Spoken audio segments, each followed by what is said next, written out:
Batu, Barada, Nikto. You must remember those words. Gordon's alive. You know what the Turing test is? I know Kung Fu. Dead or alive, you are coming with me.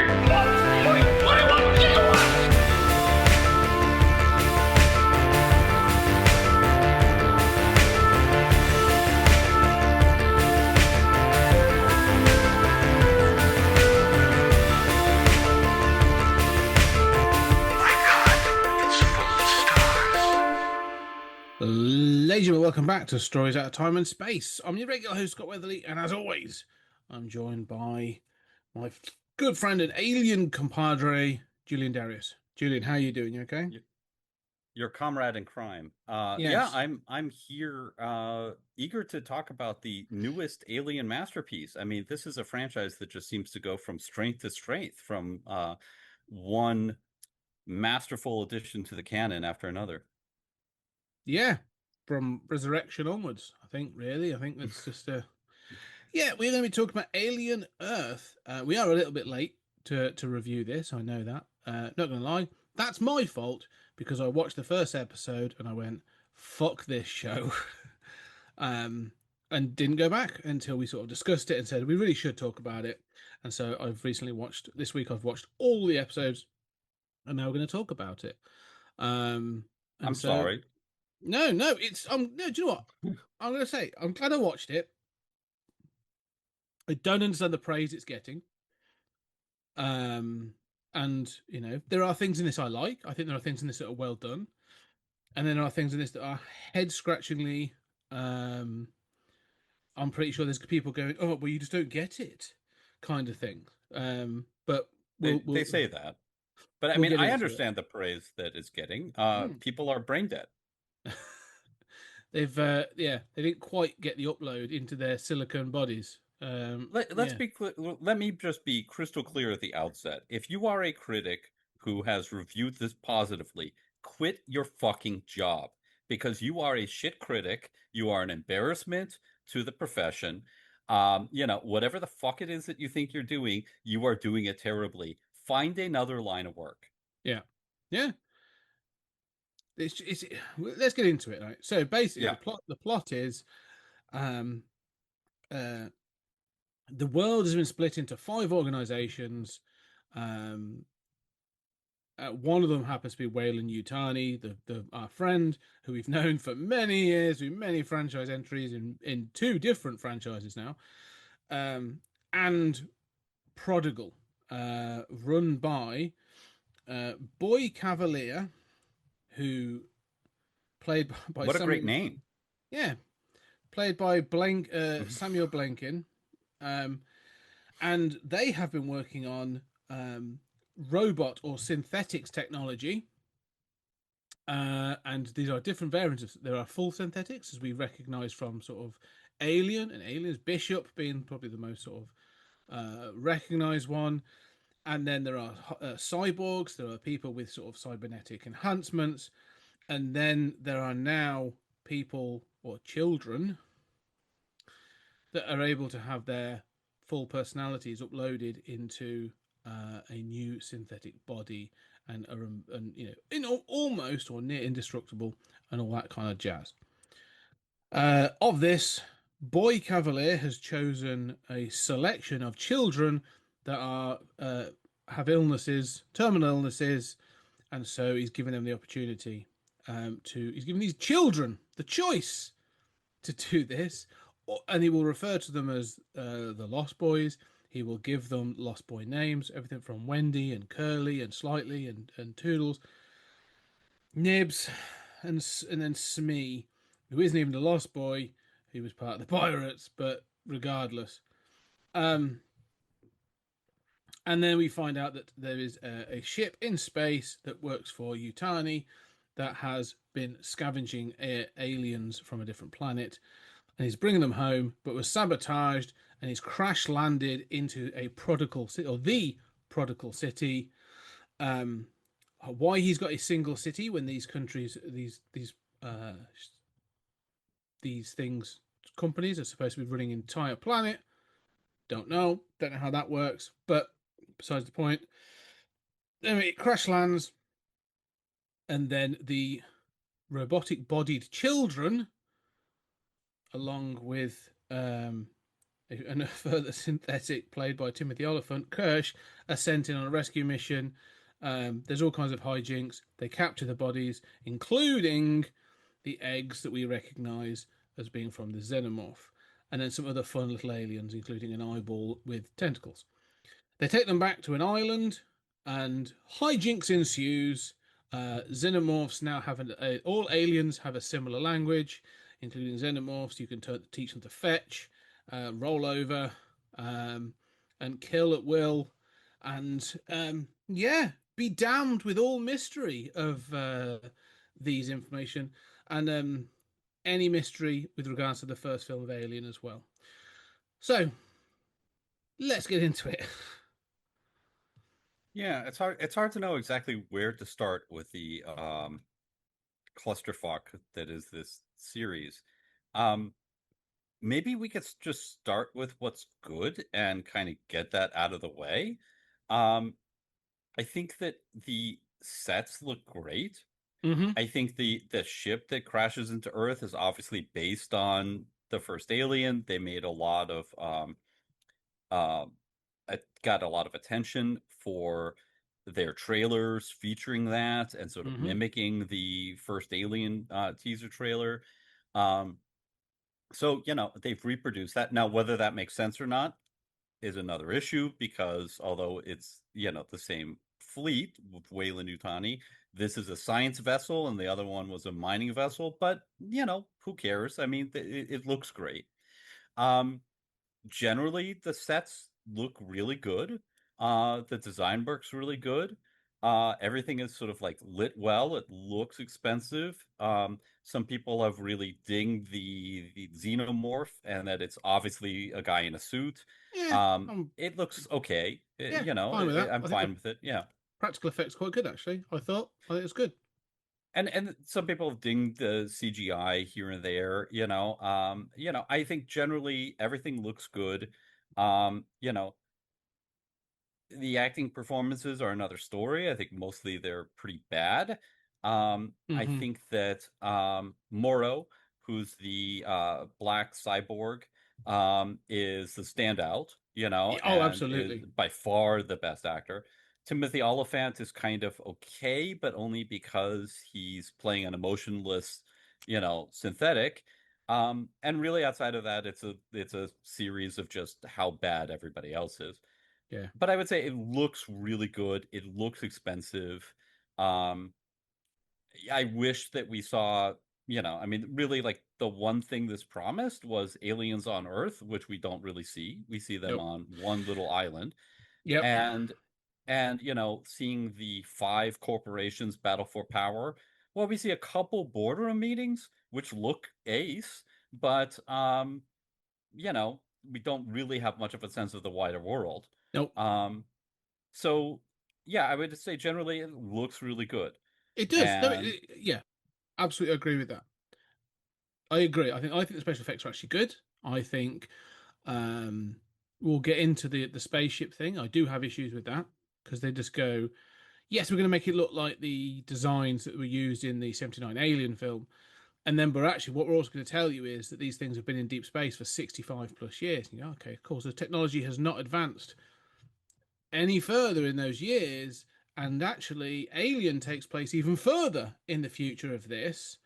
So, you know, we're starting to have the Star Wars problem where, or even other problems where you go, oh, we're going to do a prequel series and the technology is actually further in advance, or even Star Trek. Well, the technology is now further in advance than the original series. Like, it makes no sense. Um, so yeah, that starts to really bug me. Um, I the this show should have been one of two things, right? Because you're right. I think there's just let's stay positive. I think the idea of there being multiple corporations is good. I actually really like that as an idea. Let's lean into a capitalist version of Game of Thrones. Fuck it, let's go. I'm all for that. I want to know more about them. I like this kind of thing of how they've, there's literally a thing where like, oh, democracy and politics didn't work. So we've now gone down this corporate route. I'm like, yeah, all right, I like these ideas. I think it's a good idea, something to explore. Um, I like there's a generational thing, and there's almost like a monarchy because you find out that Morrow, played by Babu Casey, who I agree is probably my favorite character in this. Um, when he gets back to Earth, he wants to speak to the head of Yutani, Wayland Yutani. He starts speaking to him. He says, "Oh, you spoke to my grandmother 65 years ago." So there is this generational handing over of the business, which I kind of like. So there is a monarchy-esque element to it. So there's that idea that I'm kind of digging. I'm like, oh, good, this is interesting. That's kind of cool. The ships look good. The special effects. When we get to the aliens, I actually think the eyeball thing with everybody else, the eyeball thing with the tentacle, is proper creepy. Anything that has this evolutionary thing where it inserts itself into the head and the brain of another creature, and then can mimic bits of it, but is intelligent of its own of its own state, and I think it's a great idea. So I love that as a design and thing. I thought that was a good one. Um, and yeah, I think that's about it. Yeah, I would agree. I would agree that the eyeball is a standout, and I like the eyeball. I don't Yeah. think it always looks good. I think sometimes it looks, a little imperfect CGI. I think it Mm, looks when it's first revealed, it's inside a cat, and I don't think it looks great. I don't think it looks no, bad, but I don't think it's really that frightening. But it redeems itself, and I think that is, when it's in the um, sheep, I ain't gonna lie. That's one of the creepiest sheep I've ever seen. and yeah, I've I been like to that stuff. and I've been to Wales, so I've seen some creepy sheep. Yeah, Yeah. I'm going to forgo the obvious joke here. yeah, But the, but I would say, that only, that only underlines a larger problem again, which is that like you have this giant xenomorph, which we'll talk about the problems with, but also, it's got this eggs and like it's gigantic, and then you have these four other alien species, yeah, the only one of which is interesting at all is the eye, and yeah. that's a cool addition. But then you have these three others, many of which are just kind of forgotten through the entire show. You'd be hard pressed to even name them, you know, um, even by the end, but certainly through most of the show. I mean, they are certainly not the hit that the Xenomorph and the No. Eye is, and a lot of them feel like kind of afterthoughts. But I agree, the Eye is a cool addition to the mythos. Um, if we're gonna move into, you know, big term logistical problems, as you mentioned, the technology, they have these like pulse rifles that deactivate synthetics and take down an Mm-hmm. alien. Okay, they use them in the ship early episodes, then they disappear every time that they need to fight aliens or they need to fight synthetics. That's just completely forgotten. They're clearly using live rounds, Well, throughout the also, climax. would that technology not have been useful to have handed to the colonial marines 300 years in the future? Yes, I Or know. 200 years into the future, that would have been like, oh, that's useful to have when we go to these places that have nuclear reactors and we're not allowed to use live ammunition. Yes, exactly. Very good point. Um, also, Moro has a cocoon gun that cocoons an alien in, some sort of like Boeing basically from 2000 AD, Great uh reference. to Yeah, gel it so it could be removed, which by the way, not only is current technology, presumably that's technology that he had on the ship and didn't find yeah. flying around. So that's at least 60-year-old technology. Where is that in the rest of the fucking alien movies? So the technology is just absurdly high here compared to, they have, in addition, they have these not only synthetics but these hybrids that they're experimenting with. The whole plot revolves around where the fuck are they, Well, in let's the rest of let's the, let's single those out a little bit because I want to. okay. We'll get to those, all right? Because they are run by Prodigal. Okay. Mhm. Now, there's only these synthetics are only a very small group, and they're created by Boyd Cavalier. Let's just move this aside just for the moment because I definitely want to speak about that. But I do want to speak about the cyborg, Mhm. as you said, sort of Morrow, because not only does he have those things you've just said, he has the cocoon gun, the laser gun. He also has a blade in his arm that comes out of his hand as a sort of like as a sword, and a welding instrument that comes out of his sword. Now he is a cyborg, okay, so he is cybernetically enhanced, and he's just on this science vessel. Oh, yeah, that's good, right? So we know that synthetics exist. We're never going to see in any of the Alien franchise again a cyborg. Mhm. One with a welding torch, not just a welding torch, fuel for a welding torch Mhm. in his arm. That would be a useful tool on a ship that's constantly bleeding, leaking, and full of water when you're a mining vessel. Sorry, this was the stuff I'm thinking again, as usual. Going, they've done all the issues. I have all the issues with this. As any prequel, they've gone, wouldn't this be cool? Wouldn't this be cool? Fuck the franchise. Fuck the timeline. Wouldn't this be cool? Mhm. Mhm. Makes no sense. Yeah, Makes why no don't we sense just at have all. holographic displays instead of, monitors in a Star Trek prequel that takes place before the original series? Well, you Yeah. can't do that. Um, but here it really completely breaks the entire franchise because, Hmm. again, where is this technology? Um, but not only that, but they completely forget that they have this technology over and over and over and over and over Yeah. and over and over again as the series goes on. Morrow has a fight with Kirsch, which is like the climactic fight in this entire series, in which he never pulls out that blade. No. He's got Or a the blade in his arm. or a welding torch and put it in his face. Like there's so like go gadget arm should be much more of a device in this story. It's so irritating. but that's part of a larger problem that this Yes. this show never remembers any of its previous scenes and or the previous things that it's established. It is constantly forgetting what it the what if it is adding to the lore, it forgets all of its additions to the lore as soon as the scene is over. Mm. Um, Even just the logistical traits, of how this island works, everything will be forgotten Yeah. the second the scene is over. Um, yeah, so then you have these hybrids, which clearly we're not going to see in any of the other Alien movies, right? I mean, Yeah. you know, okay. Now, here's a question. I've only seen a few people ever ask. Why is this a prequel? Abs- I'm so Why glad is you've this said set that. 2 years before the original Alien? Don't know. What about this needs to be set in that time or Nothing. casts any light on? Right. I will tell you. Like, here's the brief explanation. All right, and then I want to get onto something else about the hybrids because exactly this point. So in Alien, the film is the recognition they receive this beacon from LV 426 whatever it is, and they go to the planet and they encounter the aliens. They get The Crast engineer ship and yeah, and right. they there's the face hugger on Ian Hurt and so on and so forth. Right, we know the film. We love the film. Mm-hmm.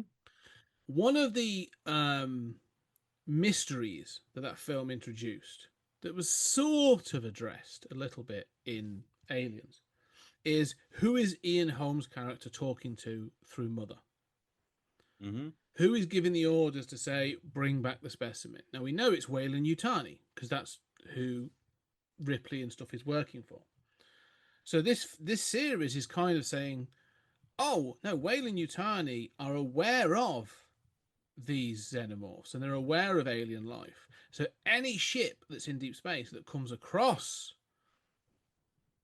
alien life will reactivate the crew and will be ordered to try and retrieve it because this is something that they want to have. You go, okay, cool. Seems less of an issue um, in Aliens when they're literally sending Right. out colonial marines to they're going, oh, it's a real problem. We knew this thing, they. So I've always felt this with Aliens and Alien because I'm like, You knew someone in Wayland Utani knew and sent Ian Holmes' character the orders to retrieve and maintain, and the captain to maintain the alien, right?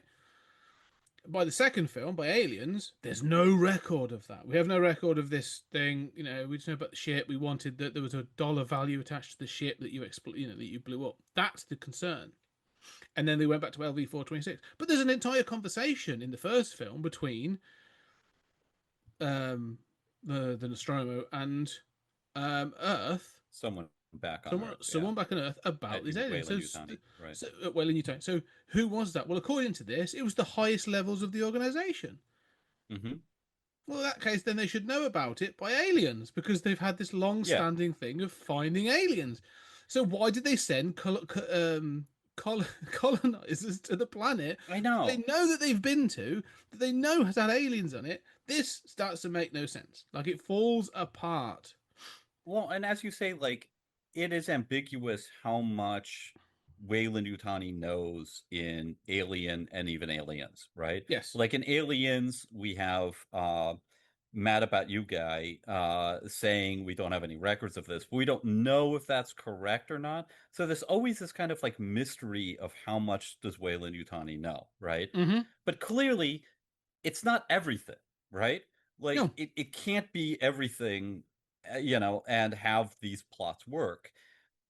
It might be suspicions, it might be, certain records, but they clearly don't have alien specimens. There's clearly a lot that Weyland-Yutani doesn't know. There's a mystery, there's a cover-up kind of going on. It's not really gotten into. None of that makes any sense if not only do you have aliens on Earth 2 years previous, but everybody knows everything, and there are 4 other species you're aware of. Yeah. Yeah, not to mention that never come up again. When we see the ship that crashes into Earth, they straight outright call it a xenomorph. Yeah. Xenomorph is used as a proper term in this series for the aliens.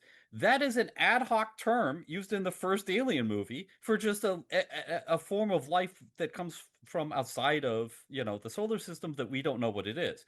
It's not a proper name for the aliens. Now that's a proper name for the main alien species 2 years prior. Isn't everybody Xeno, knows like, everything? Yeah, because isn't Xeno like xenophobia? Yeah, it's like a fear of things outside of your. So like archaeology is like archaeology of alien worlds. Like, okay, but yeah, the timeline makes no sense. Everybody knows everything early. Not to mention, then we've got this, alien Romulus floating out there where, like, between Alien and Aliens, they've got a whole other themed ship. space station with Yeah. a million specimens. Like, any mystery to these first 2 movies is utterly gone. And we have to imagine that, like, but not only that, we have to imagine that the crew of the Nostromo didn't hear about this alien incursion 2 years earlier. Well, they're so disconnected. So this is something that I find that's interesting because this is another issue I'm kind of trying to wrap my head around. So the ship in this that crashes has been in space for 65 years. They've been in stasis for varying periods, and they've been in space for 65 years. That's what your share is, as one that we'll get to the characters and how they are a blatant rip-off of Type for the Alien film. Is the time and space. So one of the things that sort of like is acknowledged is in Alien they've been in space for a long time. I think even in the film when they're woken up early, like it's 11 months left till they get to Earth. So you can accept that when this happens, they're probably already in space. So the Nostromo is already floating around, is already doing what it's doing. It's deep sea mining is well underway and it's on its way home. Yeah, deep space. Sorry, but then we get into this whole problem of the 60 years thing. Yep. Which, so like Morrow has abandoned his child and, to go off into space. Again, that's one of Morrow is one of the, few interesting characters. And he's haunted by the fact that he did all this to make his daughter money. And his daughter's dead now and he has nothing left and might as well help Weyland-Yutani that helped him. Okay, that's great, it's tragic. But why did you abandon your daughter in the first place? Yeah. Never explained. No. Also, during those 65 years, they've collected these samples. So clearly, some point that not only has Wayland Yutani known about this for 2 years, Wayland Yutani has actually known about this for some of those 60 years. But then also transmissions from this craft to Earth are instantaneous. Mm-hmm. Because there's a trader on it who's instantaneously talking to Boy Cavalier. How does he even know like Prodigal exists? How did he get Boy Cavalier's personal number? How is transmission instantaneous? That directly contradicts the Alien movies. Yeah. Uh, Well, Prodigal they has can only send started text. up in that intervening 60 years. Yeah, so they can only send text in Alien. There's no video. There's only that text transmission. But yeah, then And they do text in this one, but then they kind of forget it and have a live video feed. Yeah, so like I know what you're saying. Like they could have been in space in the first Alien for those 2 years, and they just haven't gotten any updates from Earth. That makes sense. But then we start having to make sense of this timeline where in that intervening 60 years, Wayland Yutani's known about this for a while. They must not be getting any updates from Earth to not hear about, a spaceship crash. And, like some of this would have made the news, right? But also, like, how does the trader on board the ship, how are they doing instantaneous communication? How does he even know about Prodigal existing? Like, now it's like all the things that this has added to the world don't enhance the world at all. Yeah. They actually open up new problems. Yeah. And I find myself wondering, like, again, like we talked about this a little bit with Alien Romulus, like why set it in this period? Yeah. Alien Earth could be a good move. It could be there's no version of this that's good, but this would make a lot more sense set far distant in the timeline. Yeah, well, I'd where say you're like, well, we've recovered these aliens. You've been after these aliens for a while. We've recovered them, and there are these additional species. It's like, oh shit! You thought the aliens were the only, the xenomorphs were the only one. Well, we found these others, on the same planet. Oh, okay, Well, we're getting to a period now where they're going to have to start discounting films. Alien 3 can still happen in this world because it's a prison planet. It's supposed to be, and there are references to Alien 3 in this series, which I kind of liked. But Alien, what's it? Resurrection. Yeah, Alien Resurrection doesn't happen in this timeline. Why? Because that's when the alien comes to Earth.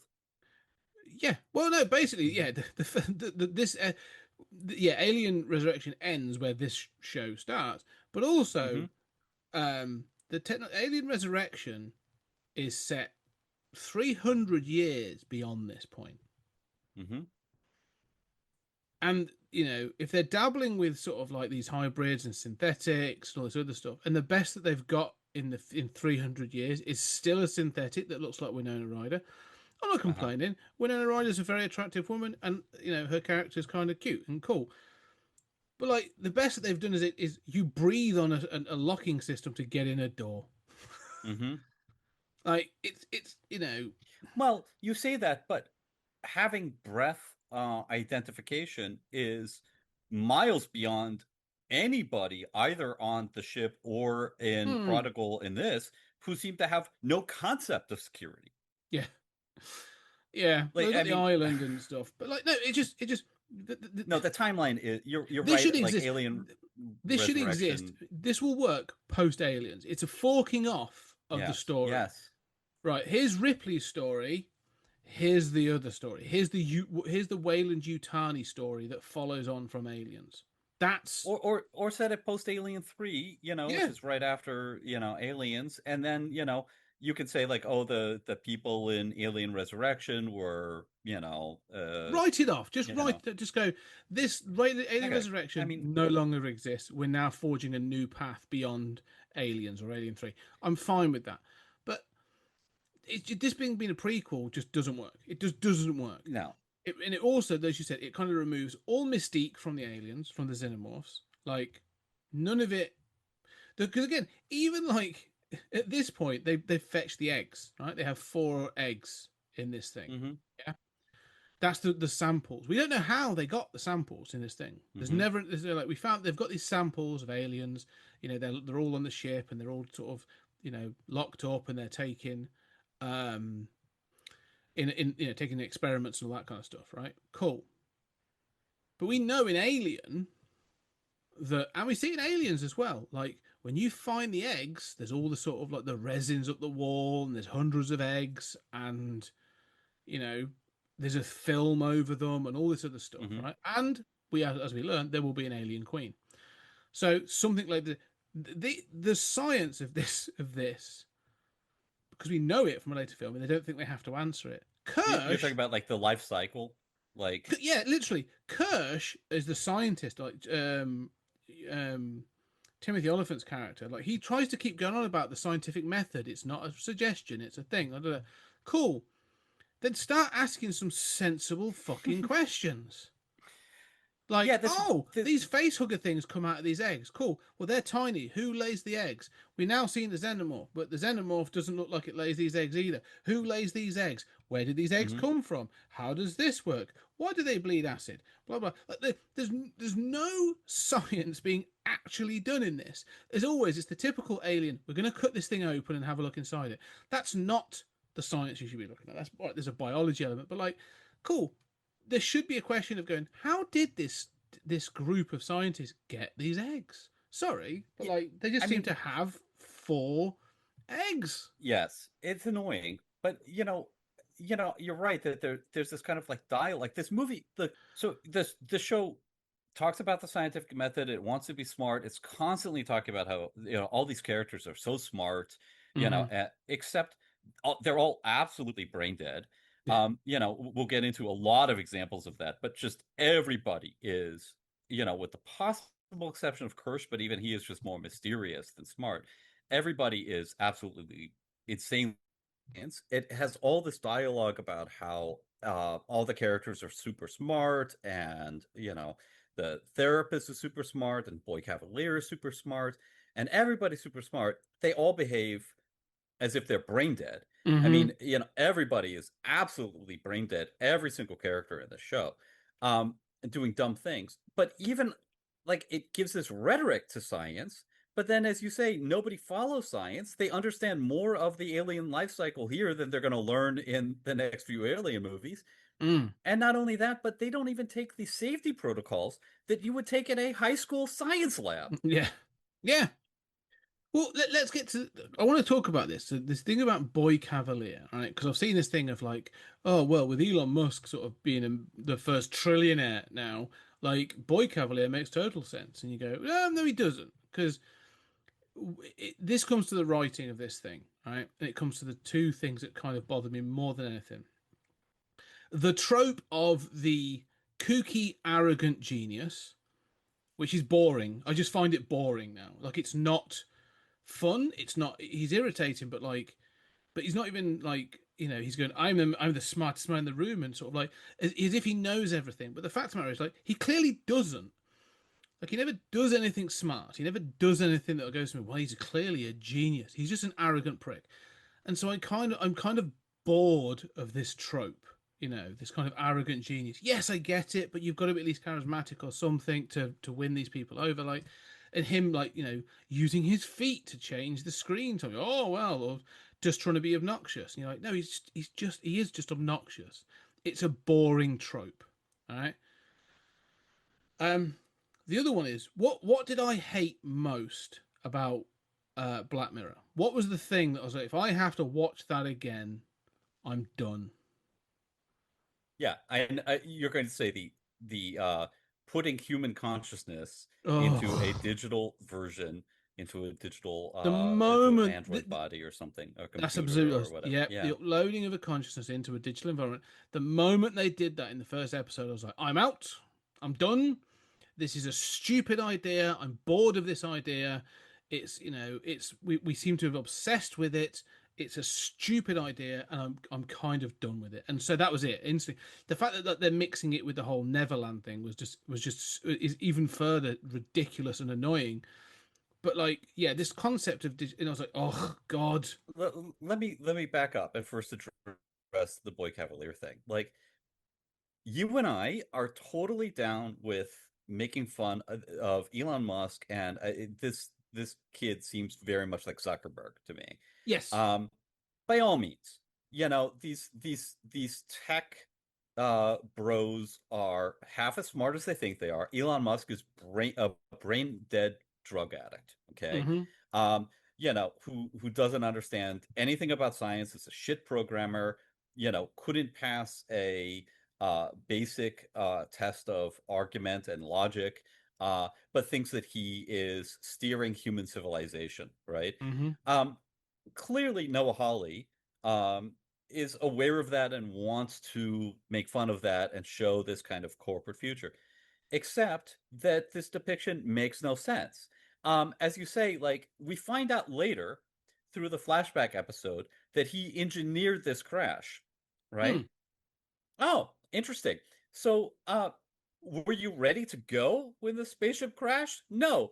You have an army of synthetics who you never see, but Yeah. who apparently are really easy to make.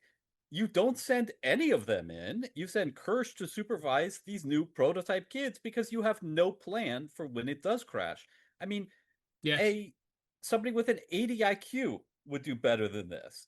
Um, then your ideas of now that you've got these aliens is like to have no containment, no fallback system. You have cameras that are monitoring this stuff, but nobody's watching the cameras. Yeah. I mean, it makes a big deal of like Kirsch has to see that one of the androids has died. You don't even have like a life reading on these androids Mm-hmm. that shows up on a monitor. Like nobody is manning the store here. Yep.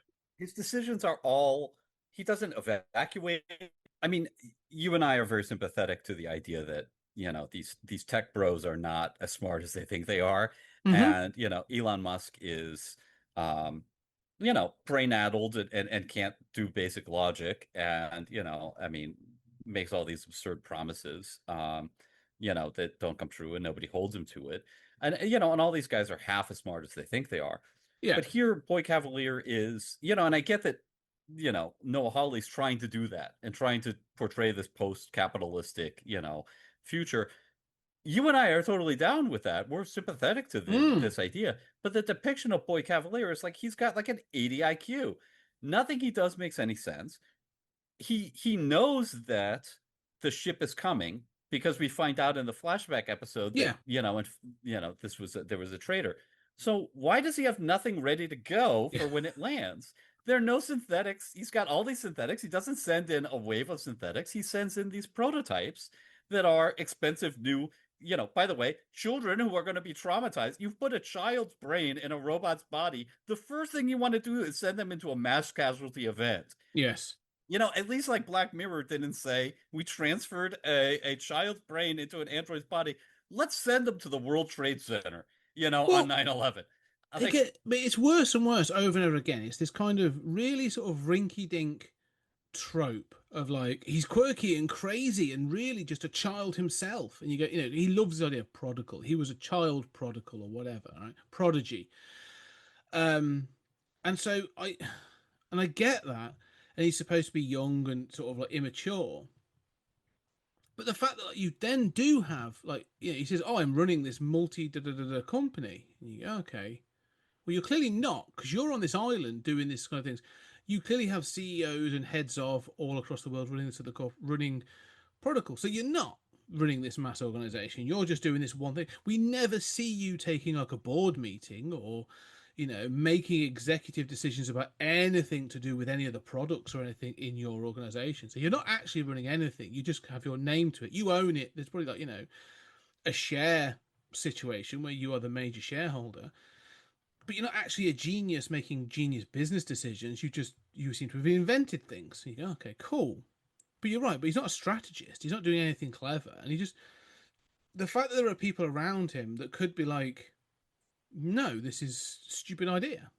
This is a ridiculous idea. Like, no, and he goes, well, I'm the boy genius and I'm going to do what I want. And you go like, someone should go, look, here's what's going to happen if this happens. yeah. Here's how I know you're an arrogant genius. You're a rogue cannon or rogue element, all this other stuff. Well, Yes, but he will recognize if he has invented things, he will recognize this concept of like trial and error and then learning from the Hmm. facts and all this other stuff. So he will have principles of those kind of concepts of science and learning and all this other stuff. So the therapist saying to him, as you say, sending children into this dangerous environment, they may have these synthetic bodies, but they are still the mind of a child is not going to go well. That's a bad idea. Here's what's going to happen. They can't deal with trauma in the way that a mature mind can. They're Blah blah still blah. adjusting to being dead and being in a robot body. Maybe don't send them hours later. Yeah. So all this stuff is, is irritating. So I hate this trope so much. The Yeah, and hybrids also themselves, he but doesn't evacuate, at no. the end. I mean, he doesn't put in any security methods. I mean, he sort of is interested in this eye thing. Now, to a greater problem with the show is what does any character want? Mm, So, we'll get to the hybrids in just a second, but I kept thinking of, that episode of Miracle Man where Alan Moore just kind of stops the narrative and just has like a page of every character in the narrative with third person objective narration talking about what the character wants. mm. And that is just it's such a simple exercise. It feels like such a perfunctory kind of wasted chapter, on the surface. But actually it lets you totally understand those characters on a much deeper level than the narrative presented. I don't know what any character wants in this show. No character has any clear motivations except maybe for Morrow. But Boy Cavalier, the only thing we're told is that he wants to create somebody who's smart as him that he can talk to, Mm. which only makes sense if he is smart, right? At least to some degree, which he's clearly not. And I get that maybe, that's what the show's trying to say, but it doesn't work. But so if your idea is to create something as smart as you, or to, find an alien life form as smart as you to talk to, why would you put children into your synthetics? You don't need them to be children. They're stupid. Then put them into harm's way. Then you find out that the aliens are kind of intelligent, so you get distracted by that.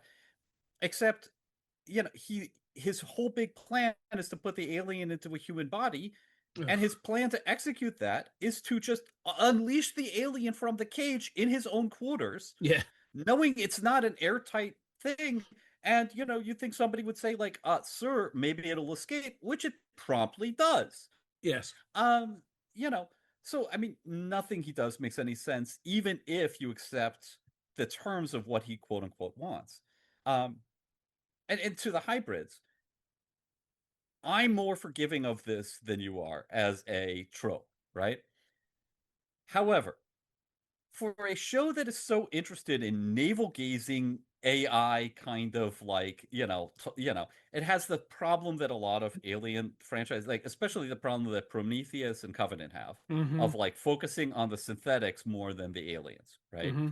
Um, Now you can do that in an interesting way. Prometheus and Covenant are way more interesting about that than this show is, Yep. ironically. So no, yeah, the hybrids. The thing with the hybrids is as you said, that yes, I know that we've had this conversation about with Black Mirror and this thing of uploading digital consciousness, and it irks me because it's such an easy get out of, oh, we can just do this. That's with an adult mind. Okay, so that's with a fully matured, developed adult mind. All right, and in those Black Mirror episodes, it's either like someone's dying or whatever. Fine. To do it with a child's mind that is still to develop and still to mature, which matures through, and this is never covered. I'm assuming there's a technology for it, but like I hate this idea of like it's a learning machine, it's a learning technology, and it's like no, but maturity comes from experience creating new synapses. So your brain develops, it grows in size as you mature, creating new thousands and millions of synapse connections all the time with different things. Repeatable behavior, creating repeatable outcomes that your brain learns can then do this and then can do that. That's how a personality matures. These are in a synthetic body that can only ever do, I'm assuming, can hit a certain limit, so can never mature. So they're always going to be children. So there's this whole thing of like, oh, this thing is immortality, and I'm like, yeah, yeah. So they're just children. There are always going to be these children personalities. They keep saying about having to be grown-ups throughout the show. They keep talking about, oh, we have to be grown-ups now because we've got grown-up bodies. I'm like, yeah, but you're never going to be mature because you're never going to have those experiences. You're never going to form those synapse connections, so you're never going to mature. Like, this doesn't work as a technology. Like, it's a stupid idea. It's a but even as a sort of, like, they have a therapist.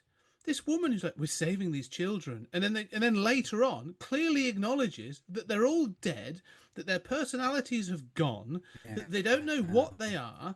They're not the original person. They're not the new person. They don't know what they are. And so I constantly just go, this is a silly idea, and this experiment was a bad idea. The technology makes no sense. What was the purpose of this? We should have, the development should have been with an adult mind.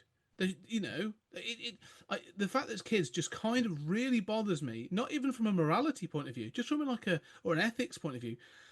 Just from a technology and a scientific point of view, it doesn't make sense. It's then hampered. Sorry, I'm just going to this. The problem that really bothers me though is children playing children is often a problem. Okay, because sometimes children actors aren't very good, or they don't have the experience, or they haven't got the range. And I'm always quite forgiving of that because I understand that point. I have a 12-year-old. I have a 12-year-old daughter. Okay, I have known, so I've experienced those 12 years of her personality changing from right in the range of these kids. Absolutely. Right. So I know, and I've, Ellie's friends and other kids around. I've got nieces and nephews that are all in this kind of range. I know children of this age. These actors are playing fucking toddlers. And that's what really bothers me is you'll have like Slightly and the others, and they're all like, oh my god, what have I done? And I'm like, you're 12. You're a 12-year-old goes, oh god. Yeah, there's that terrible scene where they're dancing around the eggs. Oh. Boys. They want them to be the Lost Boys. They want this, as you said, dancing around those eggs, doing that thing. They want it to be the Disney's Peter Pan Lost Boys. Those characters, but they are playing young kids. Those are sort of 6, 7, 8 kind of kids. Like Wendy's supposed to be the oldest, and she's supposed to be like 11 or whatever. But like the kids they're playing in this, like I thought I was the favorite. I thought this was they're not. They're playing a level of immaturity that is not representative of children of 11 and 12 that I recognise. And so constantly I'm like, this is not just degrading to children, but it's kind of like completely false, feels massively inauthentic. And then you have Wendy, and they've chosen Sydney Chandler to play Wendy. And I have to say, she's not bad, perfectly good actress. She's quite good. But Wendy in this is just irritating consistently. In that kind of like, in a similar vein of like, she's childish. She's not childish. Oh, by the end of it, I'm going to be a boss in complete control of this situation. And you're going like, oh, okay, look, no, I get that. All right, you are taking a handle on this. You've got a different kind of personality type. I'm fine. I'm kind of down with that. That bit I'm fine with. This ability that she develops to become like Neo from the Matrix, where she can now just sort of like interfere with any technology by flicking her hand around, is arse. Absolute arse. I hate that.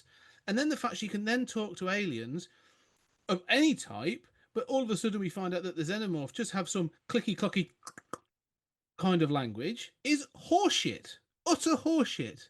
I hate it. I hate that so much with a passion. Well, let me take your points one at a time. I mean, what I would say is I agree completely about the depiction of them as children. And what I would say is it's wildly inconsistent and just wildly inconsistent from scene to scene. And sometimes you have them acting like 6-year-olds and you're like, this is way too immature for their ages. And then suddenly they say, well, we're adults now. And they are utterly unfazed by a mass casualty event. I mean, they're walking through rooms filled with like dripping blood and guts, and they never say anything about it. Like, I mean, this show is so consistently removed from anything resembling a human being, in all of these depictions of characters, which is quite a problem if you're trying to identify with humans thrust into android bodies, right? So I just think it's wildly inconsistent. Now, what you said about the maturity, I think is fascinating, and you might guess that whatever AI sort of like mechanism the digitized record of somebody's personality is wedded to has some maturity function.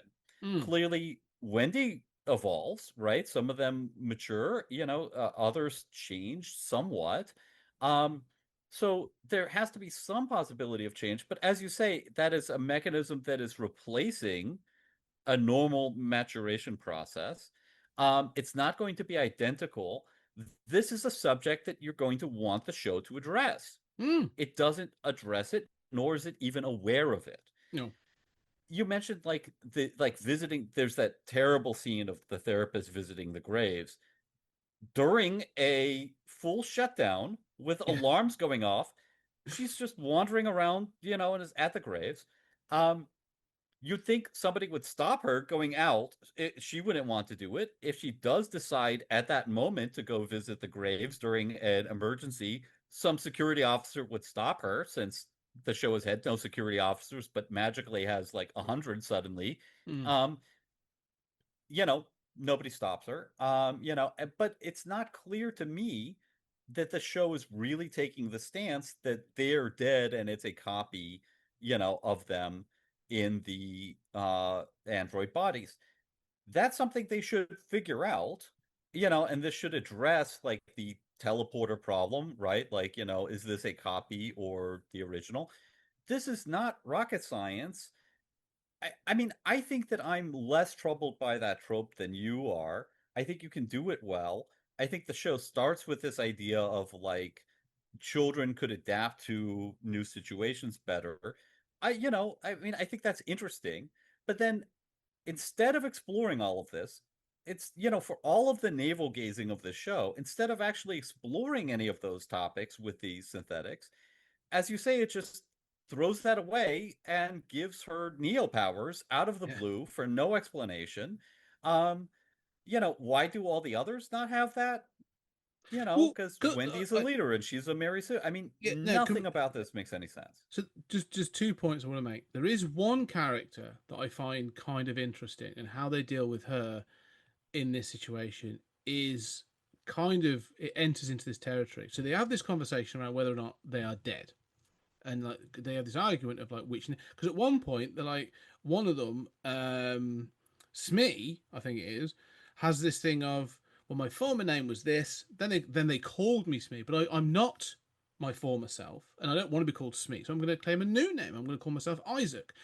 And I was like, oh, that's an interesting concept. Like you're renaming yourself for this new identity. So I was like, okay, you're hinting at an interesting idea there. I quite like that.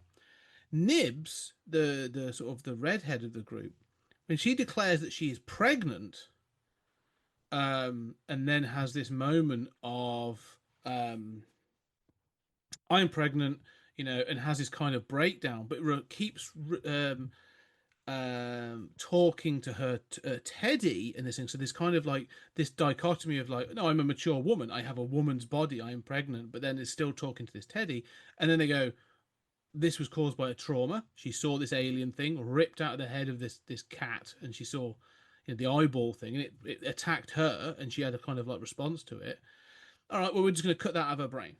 So there's this thing of like, oh, we can completely control their memory. We can wipe their memory. They are a product, a mechanical product. So they throw that in. But there's never like, the show never kind of says, a character, other than Boy Cavalier, who, to be fair to the character, has a stance. These are not the children that they were before. He clearly says, he knows that they are. He is, from his point of view, they are a digital copy. Like he sees it that it's a digital download in a new synthetic body. He even knows that what he is proposing to be selling to people is this concept of immortality, of being going into this body. But he sort of sees them as property, so he doesn't give a shit about them really. But the one character that kind of bothers me in all this is the therapist, because she's kind of still wedded to this idea of the guilt for the children that were killed, their physical bodies, but never kind of has any sort of like engagement with other than Nibs, but with any of the others to say, what are you? You know, they go, oh, we don't know what you are, but she never forms an argument either to go, no, no, you are still you. You are your memories, your these things, you know. And then the brother has this whole thing of like, is this my sister? I don't know. And then kind of just accepts it. Yes, she is. Oh, okay, cool. Move on. Like it never wants Yeah, to I mean, engage with this problem because it does. It wants them to be, oh, they're children in synthetic bodies. Isn't that crazy? Is that crazy? No, not really. yeah, It's kind of irritating. you're right that there are these indications that the show knows they're just, an algorithm. They're Yeah, just a duplicate, right? But I don't feel that they, like, despite these few lines of dialogue, that it really engages in this no, deeper it doesn't. existential question. And and part of the problem is the massive inconsistency of this show in terms of character, scene by scene, in terms of just the logic of every plot, scene by scene. So I mean, you mentioned the therapist, Nibs being turned back. It's fascinating to have an android think that she's pregnant Mm, and going through this, malfunction, and they turn her back. The one thing, like, as you're watching that, you're thinking, oh, you've got to sequester her, right? Because obviously, like, you can't roll her out as a prototype for display or something because she's got to be sequestered. The second she's back with the others, they're going to realize very quickly that, these memories are gone, which then happens a few yeah, moments later. And it's like, how is everybody this dumb? yeah, And then she just continues to be kind of psychotic. And so, you're just constantly watching these things happen, anticipating problems, which then become problems.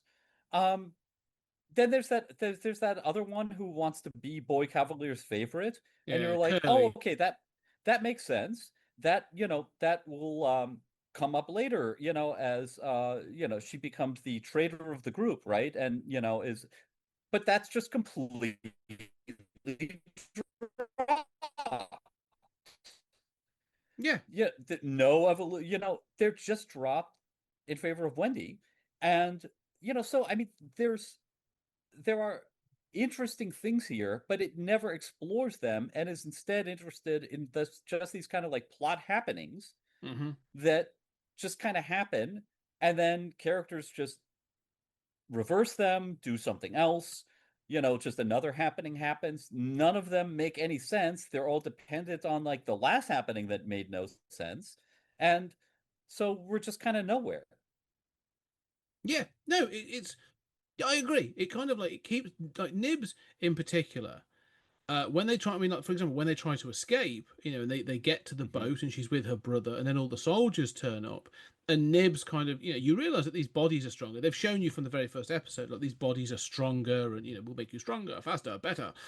Like she rips a guy's jaw off, um, and then her brother and Wendy's brother then shoots her with that laser gun. Now we know that doesn't kill her. We know it will just incapacitate her. But Wendy gets proper pissed off. No, what are you doing? And later he says, "Well, I was protecting people. Nibs was going to kill people, including my friends." Like he's in the right. Like she is, like, Yes. you know. And so okay. So I'm going, okay, cool. So now we're getting into like Roy Batty territory. We're now getting into, you know, artificial intelligence kind of, the one with Will Smith. Like, okay, robots rising up. Now this is that sort of thing of like, iRobot. Yeah. I, I robot. You know, oh, robots standing up for themselves and seeing themselves as different and better than humans. Okay, that's interesting. Is that what's going to happen? No, that doesn't really go anywhere because she's going to forgive her brother and he's going to be a part of this thing. And so, like again, you That like that it.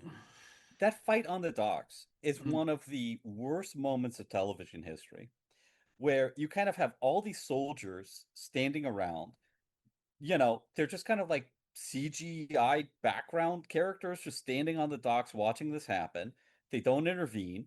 They're sort of told don't shoot because the prototypes are, valuable, except you have all these ways to incapacitate them that we've seen earlier I mean, that I'm literally they don't about to seem to see. have. No, Right, and so and then, the way it's shot is so confusing that, like, I ended that penultimate episode thinking, oh, obviously Nibs has died. mm, Because it ends with this ridiculously melodramatic, like, what have you done? Before it cuts to the, upteeth, horrible, horrible, horrible, horrible, horrible, Oh, the end horrible, music. horrible hard rock music, just to say, like, man, we are an edgy show. I hated that. All You the know, music on this was terrible choices. Um, yeah, I I, just. I agree. But then to the point of like her brother, Mhm. who is what is her brother's motivation? He's a first responder, right? And she wants to intervene in the craft site because he's a first responder, and despite standing right next to him over and over, she runs in and saves him over and over. He doesn't tell his colleagues that he's encountered an alien, so he's responsible for their deaths. Yep. Then he doesn't seem traumatized by any of this. He is just the most like. Does he seem like a first responder character to you? Does No. he doesn't have any personality. Well, he's And kind of except sniveling. He's sniveling. yeah, Like that's it. He is kind of like he's her older brother. He's this kind of thing, but he ends up just being kind of there. He doesn't serve any kind of purpose. He is the first responder with two of the soldiers, but he never shows any. It's not like he's ever been trained militaristically. He has no sort of military training. He has some medical knowledge, but never kind of does anything dynamically. He just sort of fumbles from one thing to the next. Um, yeah, he serves no real purpose. Um, and and you could have great conversations with her, yeah, like, I mean, even the way that he discovers that she's his sister, you sort of see them hanging out, in the shipwreck in like episode 2, and you're like, oh, this is a big revelation. Probably we're gonna wait until after this is over to mm, have this emotional revelation scene. And instead it just occurs. yeah. There's no emotion there. They just kind of accept it and move on. And you're like, "Oh, that's a weird choice." Okay. And this show just keeps making those choices. And you mentioned in that scene where, they're killing humans left and right now. Hmm. When did Wendy decide to be a mass murderer? They're clearly the bad guys. They're Yes. horrible people. Wendy is a horrible person. They've never made any decision. Like, this isn't a development organically of her character. Um, she's upset over like rolling the memory back. But Hmm. she knows the memory was rolled back because this character thought she was pregnant. Like, Yeah. she's insane. Like, maybe have a conversation about this. Maybe, talk to Kirsch or somebody about this. Instead, she decides, let's massacre all humans. Well, Like, none of this makes any sense. but it kind of makes this immature response of it's an immature response. It's a stroppy response. Oh, I'm gonna just well, I'm right. I'm a new thing, and I'm gonna we're gonna rule because we're the Lost Boys. It's kind of like it wants to be edgy and have this idea, but like as you say, like no one in this show is good. No one in this at the end of this show there are no good guys. Everyone's a bad guy. All right, they've overthrown like the amount of soldiers that are on this island that have just been killed using a xenomorph or other things, and you go like, cool, they were literally doing their job, like and I know there's that thing, but Hmm. like Boy Cavalier and that is stupid and done these things, but like it kind of feels just pointless the amount of death that's on this thing. It just and then to go like we rule at the end of it. But I wanted to talk about Well, you I say don't know, death, but let's be clear. The deaths are of red murder. shirts, right? Oh yeah, absolutely, yeah. I mean, if you are an unnamed character, the alien is going to dispatch you within 1 second, right? Yes. Just to show how tough it is. If you are a character with a name, the alien is going to stand in front of you and if you're a red shirt, you're going to live for 1 second before Yes. the alien kills you, and the aliens rack up quite a casualty count. But if you are a named character, the alien is going to pause in front of your face, do some kind of like Zen meditation for 45 seconds, and then you're going to be miraculously saved by a bullet going in the wrong direction. I Yeah. mean, in the case of, the therapist, um, or Wendy yet again saving her brother, dispatching an alien within 5 seconds off screen, It does it repeat, but that thing you're saying, not only does it happen repeatedly, it happens throughout the flashbacks as well. So you know when they do the flashback episode, they do the Alien episode where they set it on the ship. It happens repeatedly. It does the same thing in that. Like there's a whole scene where the female, I forget her name, the woman who becomes captain, who takes over of captain because of the two people that get cut up on by the facehuggers. When she has her trauma moment at seeing her lover, who was the former captain, being killed and all this other stuff, and she stands there sort of in trauma, the alien literally walks up next to her, and it might as well be a comedy scene where he's going, "Yeah, that's fucked up, wasn't it? Wow, that's crazy." And then the tail comes round and kills her. But like other people, like you say, it's just kind of like whoosh, and the tail's out and whips them and you're dead. And you're like, what is the motive? You know, I know you've got to get cool scenes in this, but the alien, the xenomorph itself, in this, I like the design. I like the fact it's gone back to, it's closer to the original, the first film. It's got the sort of the hints of the bone and stuff under the dome. I think it looks cool. I like the fact it's practical effects. I think it looks good. One thing that I am kind of bothered by is we have watched in the first film, an alien was able to take out a crew, but the crew were armed with like a flamethrower and an axe. I mean, they acknowledge they barely have anything. Like there's nothing for them, and it survives being jettisoned into space, as we learn in Romulus. But that's how it sort of survives. However, in Aliens, we learn that they are not indestructible when you've got a pulse rifle or a shotgun or a good flamethrower or something of a hefty weight of artillery of any sort of form. You can blow these things away. All right, Colonial Marines can take on an army of aliens, all right, with a drone gun or some pulse rifles. Like you're going to get fucked up, but you can take a few of the xenomorphs out with you. This army on this island with early versions of pulse rifles don't even stand a chance. This one xenomorph or two xenomorphs sort of take out hundreds of people, like tens or dozens of people with ease. And it's made out that like, oh, this thing's killing people left, right, and center. And I'm just going, how? Like, sorry, I'm really confused now. Like, how incompetent then are these? As you said, they are red shirts, but like, how incompetent are they? Like, they should be just, oh, there it is, done. Oh, there's acid everywhere. Shit, that's crazy. Like it's kind of do like we even see that acid?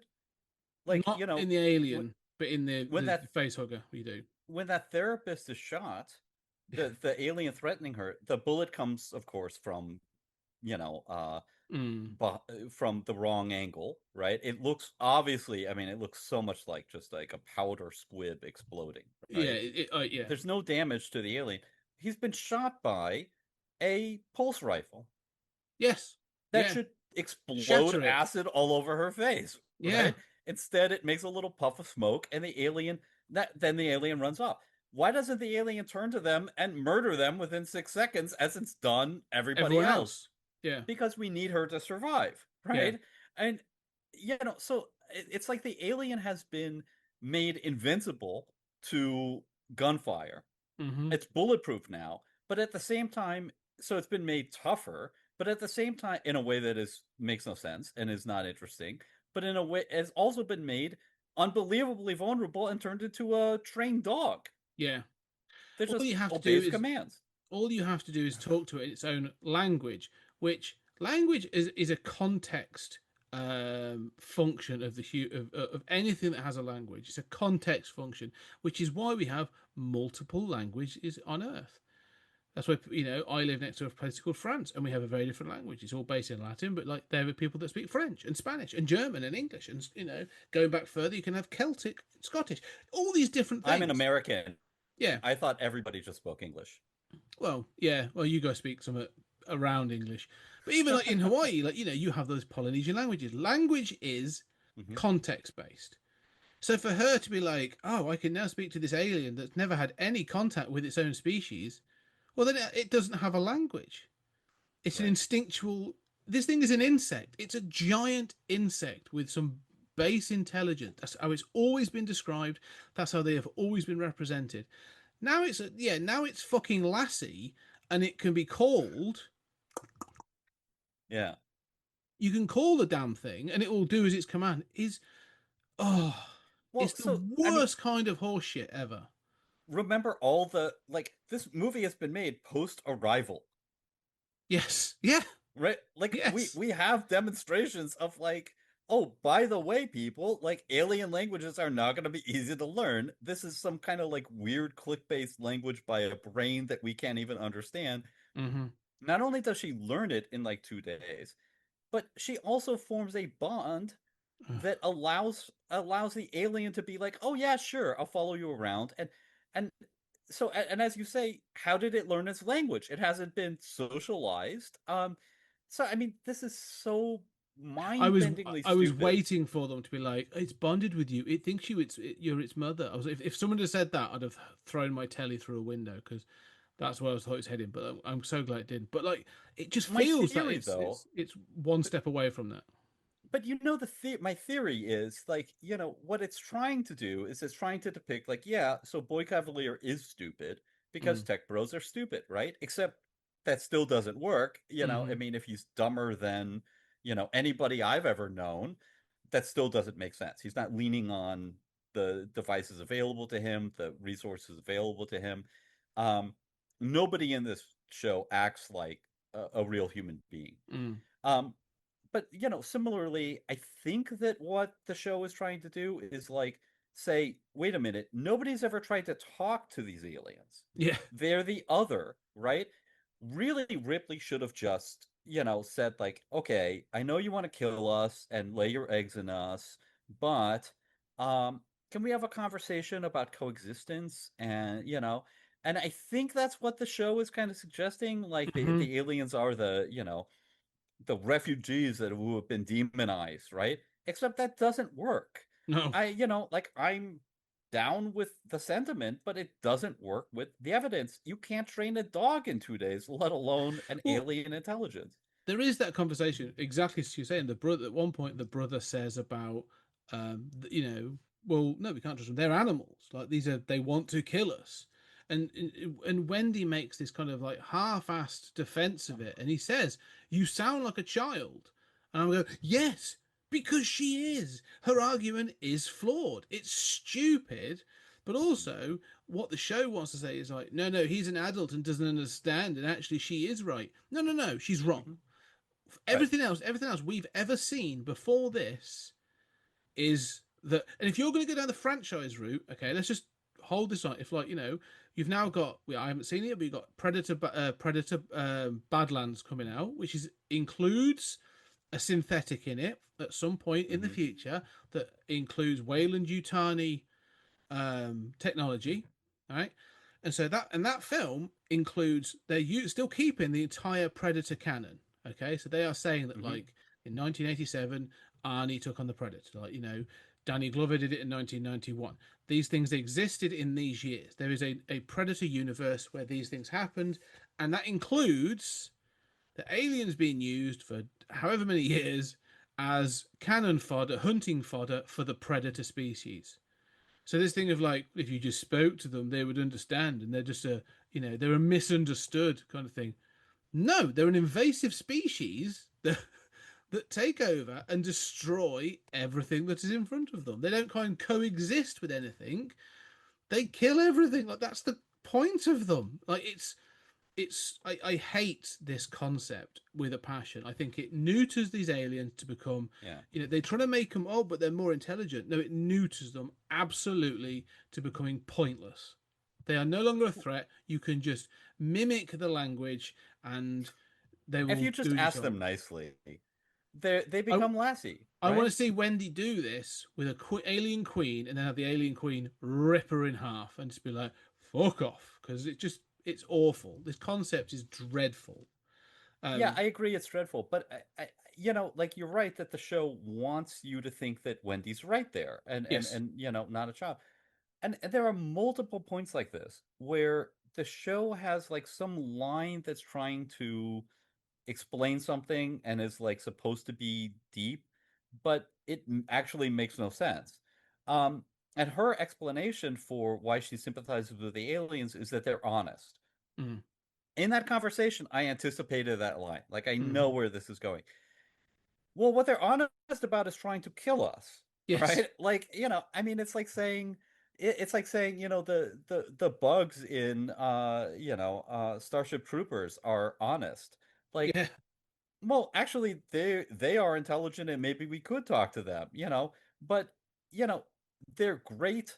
Like they're great, like either they're misunderstood or they're honest about trying to kill us. They Mm. can't be both. They can't be, mass murdering machines who at least are honest in their mass murdering desires and also misunderstood lapdogs, right? Well, Like let's look at them from an this. evolutionary point of view. So she says like they're honest. So her whole thing is everyone's been lying to her, and the brother's response is yeah, because the world's complicated. We are human Mhm. beings, and it's complicated. And telling the truth all the time is kind of a grown-up thing where you realize you can't do that all the time. It comes with maturity, which you can't reach because your technology doesn't allow you to do so. So you are at fault. You are wrong. But also, let's look at the Just to be life. clear, what you said is way deeper than what's presented on screen. Yeah, That's your headcanon of like your that's technology. I would love if there were dialogue that were half as yeah. smart as your analysis. But let's even look at the life cycle of the alien species that we know. Right, there is an alien queen. Okay, lays the egg that generates the face hugger. Okay, and the face hugger has to attach itself to a living host. Okay, so that could be human. We've seen it do it on dogs. We've seen it do it on other species. That it will attach itself and it will insert the embryo. I do like the fact that you see an embryonic um, alien xenomorph when they plant it in the lung thing. That's Do cool. you like that it can grow in a lung though? No, that's kind of still. I'm not entirely comfortable with that as a sort of a concept because it's supposed to be the chest cavity and stuff like that. So fine, but I mean, that's like apparently it doesn't really need the chest. You could just like take a kidney out of your body and just go like, yeah, let's negotiate. Keep us alive, and we'll just give you a spare kidney. so this is kind of why my worry went. But this is what I was going to get to. The evolution is like, yeah, it inserts itself into a living host, and then the thing has to erupt from the living host. It takes some of that life, it gestates in there, breaks out, and then that's it. It has to kill in order for, and then that becomes a drone, or if in some cases it may become a queen to fulfill the lack of a queen, whatever it's going to be, right? But there is that thing of like it needs living tissue in which to grow, to gestate, yeah. So they give it this lung. So there is this. I'm now looking at this and going, oh, so now you're saying that actually you could get on alongside them by giving them like a test tube baby, basically. Hmm. I'm like, okay, so what, you're going to have negotiations with an alien species that says, like, well, of course you can come and inhabit us on Earth. You shouldn't eat us or kill us. We'll give you these artificial test tube babies. Like, that's what it feels like it wants to go. It wants to give you this idea of, like, oh, we can grow them. But, like, it's so, I don't know, it just, like you say, it's never clever enough with its own ideas to go, like, someone to go, well, that's just, like, chuffing nuts, that is. Like, how is it we're doing that? Why are we doing that? What is the end game? But yeah, it is leaning heavily into this idea of having Alien as a hero figure. Yeah. I saw someone actually wasn't it? It was angry Andy from Comics in Motion described it as Blue from the Jurassic World franchise. Like, oh, you've taken the Hmm. Velociraptor, the most deadly of the species, and then turned it into your friendly neighborhood dinosaur. Yeah, Except in that's that case, like that's kind of a silly idea. You like it or you don't. But at least mm, in that case, Pratt's character like grew up with, was around for years, mm. trained that animal for years, and didn't learn its language, right? Yeah, Like, and he acknowledges how dangerous they are. Like he says in that, like, oh, this thing could turn on me in a second and rip me to shreds. Like, yeah, yeah. In this, it's yeah, just you know, over 2 days, it's no yeah, longer dangerous. It obeys completely, and you've mastered its language. All things that make Jurassic World look like unbelievably smart, by comparison, and careful. so I just want to very quickly hit on the flashback episode that shows the ship, the alien on the ship, right? The alien where they give you this version of this, and they have Mother and they have Moro on there as a sort of a security officer and all this other stuff. This is another one where they've gone, oh, we know what the source material is. We've got to give you the things. The ship looks great. I ain't gonna lie, as you said, set design on this is spot on. Absolutely very impressed. The thing that kind of starts to bother me is they've gone, well, we need strong female protagonist to step in as captain. They're going to try and do that. We're also going to have the kind of unsure scientific officers that are going to make poor decisions. Right? You go, yep, right, that's fine. We've got all that. That's from Alien. And then we're going to have two scruffy, grumpy engineer people. One of them's going to be an idiot apprentice, but basically we're going to have the same, you know what I mean, the same dynamic as everything. I'm just like, oh, you are literally trying to go, not just homage, like you are trying to give us the same dynamics that we had in Alien. You are trying to give us everything, and it felt so kind of reductive that I was like, this episode, I get what you're doing. I think you've thrown it in for the fans to go, here's an alien, like where people are killed by an alien. That's, but it kind of like we can do the conventional alien story. By the way, we chose not to. So just to show you, here's that episode that's doing we're that. throwing you a bone. We're throwing you a bone. Unfortunately, like because it's like I'm not saying that it's too close to Alien, but because it feels like a bone that's being thrown, and they've got those sort of like those characters that feel so close. I'm like, oh yeah, you didn't give this any thought. You've just gone, ugh, we'll just do Alien or a version of Alien, and then everyone, then it'll satisfy those people. It feels not even fan servicey. It just feels sort of like ugh, we've got to do it. The irony is that this is the highest rated episode, and I know. everybody's and I think it's the best episode. It is good. But if your best episode is the one that's throwing audiences a bone and showing like, see, we can do what you wanted, but we're not, that's a problem. Absolutely. But the other thing is it invalidates your main story because again, how did they have instantaneous communication? How was Boy Cavalier not prepared for the spaceship crash? But also, you're right. Like, I mean, I found the acting a little overdone. Like, it's like an exaggerated version of those same characters. They're all smoking and there's dry ice everywhere. Everything's kind of smoky and wet. And they do the talking over amazing. each other bit as well. But they do the talking, the naturalistic talking over each other thing, which is obviously the Ridley Scott thing as well. So they are and the crossfade cuts. Like you're right, and it looks amazing. It's cool to watch, but the plot still doesn't make sense. Yeah. So, like, there's a traitor. I like in suspended animation who's not really, right? That's kind of a nice little twist. Except I don't understand his plan. Why didn't he just execute this while everyone else was still in suspended animation? But worse than that, everybody is just dumb. So, like, you have these scientists, and it's like, maybe have a device that can be sealed so that an alien can't open it from inside. Maybe don't put a glass container that is like shattered glass that shatters instantly, on a high elevation where it's clearly going to fall. And then once you find out, once you find out that it's contaminated, maybe like seal the room and do one alien at a time. The computer warns them that there's a contaminant, but it doesn't sound an alarm. They don't look at the screen. It's like they are so like compared to the first Alien, which is like all understandable. Like the Alien movies go to great lengths to have those characters be, if not intelligent, at least rational in their decision making given what they know. This is just like watch scientists be stupid from start to finish. Not to mention, you're heading back to Earth on a 60-year mission. Why are you even running experiments? Yeah. Lock those specimens down. Let Earth run the experiments with its technology. None of this makes any sense. No, I agree. Well, one of the female scientists even gets called out for that. Like, what are you doing this for? What's the point? We're going to have to hand this over. And she's like, well, I want to know this, I want to know that.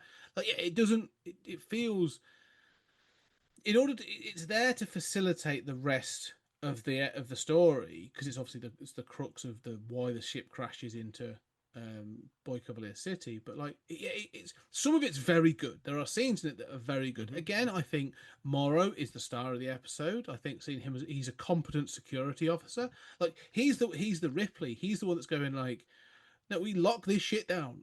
Like we stop doing this thing, and everyone keeps going against him. You can see him going like, fine, like this is like he's the competent one in this, and stuff. So I like some of the ideas in it, but you're right. There's so much that you're like, this doesn't make any sense. Why? What? Hang on. Like, how did the traitor first contact Boy Cavalier? Like, can you just contact the heads of these multi-trillion-dollar corporations? Is that what happened? Can I just do that with Elon Musk? All right, Elon, I want to get you some stuff from BYD. Like, is that how it happens? Like, I don't know. Yeah, it's all very kind of put together. And I say, as you say, that the problem is, it's the highest ranking episode. It is the best episode. And so that is a real problem because everyone's going, yeah. Do you know what it made me do though? As I watched it, I did go, I should watch Alien again. It's a good film, that. Yeah, it's better than this episode. Yeah. So why are we watching this? Yeah. Yeah, I think it's a major problem when the episode that everyone likes the most is the one that's not doing all those new ideas. But these logical problems and even the inability to follow up on its own ideas, its own, terms, just keep happening and happening and happening. And, I'd say like when the show starts, I mean, just getting back to the basics of the plot, I'm kind of willing to go along with the first couple episodes. But let's be crystal clear. A spacecraft crashing into Earth causes a massive destruction. Spacecrafts are not made to have super strong exterior skeletons that can survive in Earth's atmosphere, let alone survive a crash at spaceship speeds into a city, right? Like that entire spacecraft would crumple, the building would explode. Yeah, that thing about the spaceship crash, say that everything being, I got that. Everything being intact is kind of like we live in I hate to make this reference, but we live in a post 9/11 world. We've seen two planes fly at full speed into high-rise buildings, and the fire and destruction that comes from that. Okay, there's a scene in this in this in this series in which the rescue crew, a spaceship has crashed into the city, into these buildings, and there's a costume party going on in a room upstairs. And the guy comes out and goes, "Well, I haven't heard anything, and my dear boy, if anything had happened, Boy Cavalier would call me personally." And it's all French, they're going for that sort of like French aristo kind of looking thing, Louis the 14th kind of look. And you're going like, yeah, cool, whatever. But like, I've seen what happens. You should have felt like an earthquake level disruption. You should have all been knocked to the ground. Your apartment should be a mess. You should have all been. There should have been fires. Taps, electricity should not. Water and no power, no water. Like, sorry, are we that stupid that we're supposed to buy this whole opening episode of the crash? And that was one of the things that I went, went, hands washed, I'm out. This expects you to be stupid enough to accept this and go, oh, it's a spaceship. But even what's funny is, in the flashback episode when they talk about the navigation, there's a traitor and the navigation gets blown out. He even says we have gone from being a spaceship to a missile. You know what a missile does? Missiles blow up. So yeah, I kind of, that whole thing with the people partying upstairs in the building that had been hit by a ship just blew my mind. Blew my mind when I saw that. Like what happens, the logic makes no sense, right? No. And we all know what happens if you drop a rod from outer space, right? Yes. This is it's not necessarily relativistic velocities, but I mean, if you're traveling at 40,000 kilometers an hour in outer space, which is not that fast, Mm. you have turned into a meteor strike. Yeah, if it's not necessarily traveling at relativistic speed, but if you're flying, maybe don't aim yourself to the center of the city. Maybe aim your if you're trying to deliver Well, the ship to Boy Cavalier and you can't land, maybe aim for all that water surrounding well, the city or something. Like, well, the thing I want to understand, and maybe I missed this may have been a drop line, right? Because they actually say the navigation has been taken out. Right? There's an explosion, there's fire on the side of the ship, the navigation. We're no longer a spaceship, we're a missile. Whoosh. mhm. They're still in deep space. Whoosh. Right? So they're coming at the Earth very fast. The Earth's rotating. Okay? They're going at it. The Earth is rotating. How have they calculated, or I'm assuming there must be, so someone has calculated that if I blow this out now, despite everything, I will be able to crash land into this city at this point. Like Right. So that. they still aimed it. Yes, that's Right. that's what I'm assuming. But even Yes. that feels like a long shot. Yes. Well, again, if you've aimed it, that means you could have steered a mile to the side Yes. and spared mass casualties. I mean, yeah. So, right away, that stuff is pretty stupid. I'm kind of willing to overlook it in the first couple episodes, Mm-hmm. but I just want to highlight a couple similar things in later episodes that just angered the hell out of me. Mm. And one is, this plot is it Smee who's trying to get the person who's infected down to the beach Oh, slightly. No, slightly. Yeah. But slightly. Smee helps him. Yeah, yeah. So he's struggling to get past all these security guards and Mm. take a infected, still living body down to the beach, right? Mm-hmm. He's sort of helped by Kirsch, but he also gets insanely lucky Yeah. to, like there was shot Yeah, after yeah. shot after shot of like security guards leaving right as they arrive, I was gonna right? say just walking out of frame. Yeah, yeah. Yeah, I mean it's so ridiculous.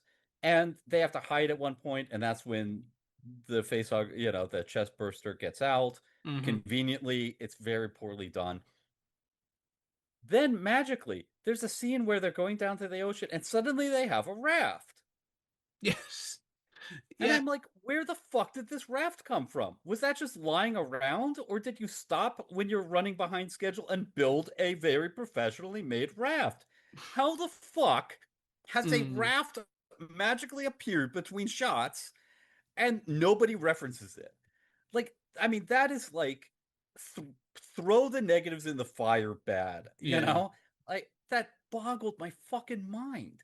And, I mean, I could not believe the magical raft that fucking appears.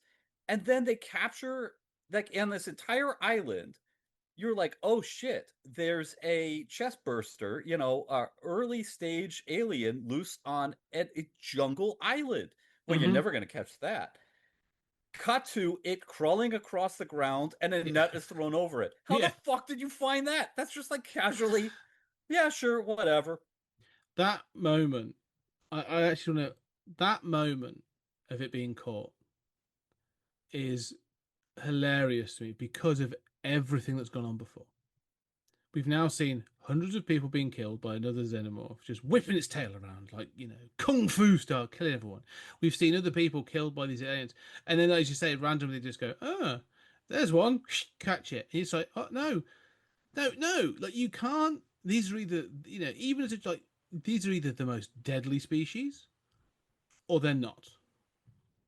Like, this, and then it's just a net as well.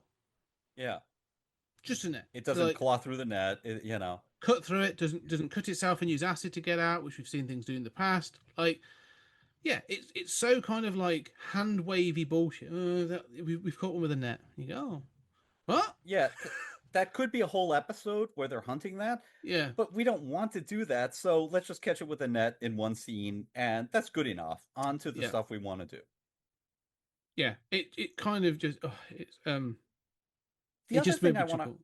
I want to Sorry. highlight, when Boy Cavalier has released the eye alien in his own quarters, Mm-hmm. which has not been sealed, right? And the plan is to send the brother into then become the new host for the Eye, right? Mm-hmm. Because Boy Cavalier wants to talk to the Eye Yeah, in a body that can speak. Okay, maybe anesthetize the boy and throw him in? No, don't think about that. Just release this deadly alien in my personal quarters that has not been yeah. sealed. Okay, that's already brain dead. Then what happens is the brother realizes he's in trouble. All he has to do to stop the Eye is to block it with hands in front of Mm-hmm. his face, right? Which is kind of shit. Then he puts himself in the cage, and you think, oh, okay, I get why you'd want to do that. Suddenly, there's a handle on the inside of the cage for him to hold it shut. How the fuck do you have a handle on the Why? inside of the cage when Why do there's you an have a handle? intelligent alien? Why do you have a handle on the inside? Yeah, Because we need it for that scene for him to yeah. hold the door shut. And then the alien proceeds to get in anyway through a food door. But it Why could have got didn't it sneak out through yes. the food door?